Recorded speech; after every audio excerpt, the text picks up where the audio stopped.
Assalamualaikum warahmatullahi wabarakatuh. Perkenalkan, nama saya Sinta Aulia. Di video kali ini saya akan menjelaskan tentang Perang Badri di Sumatera Barat pada tahun 1821 sampai 1838. Kalian bisa perhatikan gambar benteng Fort de Cook ini. Benteng tersebut merupakan saksi betapa sengitnya perangan kaum Badri terhadap pemerintah Hindia Belanda.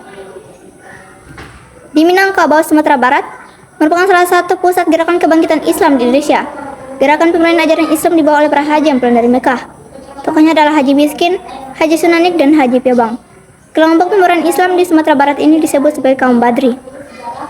Mereka terpengaruh oleh para pengaruh Islam di Timur Tengah dan menggelorakan semangat kembali kepada kebangkitan Islam. Ide pemberian kaum Badri berbenturan dengan kelompok adat atau kaum penghulu.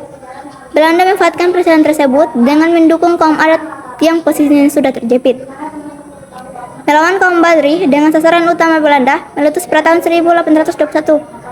Kaum Badri dipimpin Tuanku Imam Bonjol atau M. Syahab, Tuanku Nan Cerdik, Tuanku Tambusai, dan Tuanku Nan Alahan. Perlawanan kaum Badri berhasil membuat Belanda terpojok. Sementara itu, Belanda menghadapi perangan Pangeran Diponegoro pada tahun 1825 sampai 1830.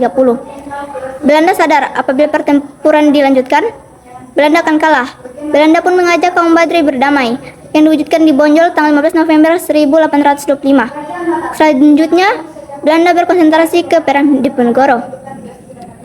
Belanda berhasil memadamkan perlawanan Diponegoro. Setelah itu, Belanda kembali melakukan penyerangan terhadap kedudukan kaum Badri. Kaum adat yang semulanya bermusuhan dengan kaum Badri akhirnya mendukung perjuangan Badri. Bantuan dari Aceh juga datang untuk mendukung pejuang Badri. Belanda benar-benar menghadapi musuh yang tangguh.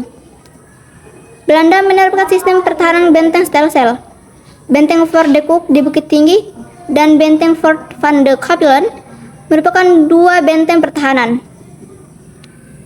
Dengan siasat tersebut, Belanda akhirnya menang, yang ditandai dengan jatuhnya benteng pertahanan terakhir Badri di Bonjol tahun 1837. Tuanku Imam Bonjol ditangkap, kemudian diasingkan ke Priangan, kemudian ke Ambon, dan terakhir di Manado, sehingga wafat pada tahun 1864.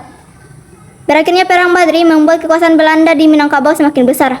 Keadaan ini kemudian mendukung usaha Belanda untuk menguasai wilayah Sumatera yang lain. Mungkin cuma itu yang dapat saya sampaikan tentang Perang Badri di Sumatera Barat pada tahun 1821 sampai 1838. Saya akhiri, wabillahi taufiq wal hidayah. Wassalamualaikum warahmatullahi wabarakatuh.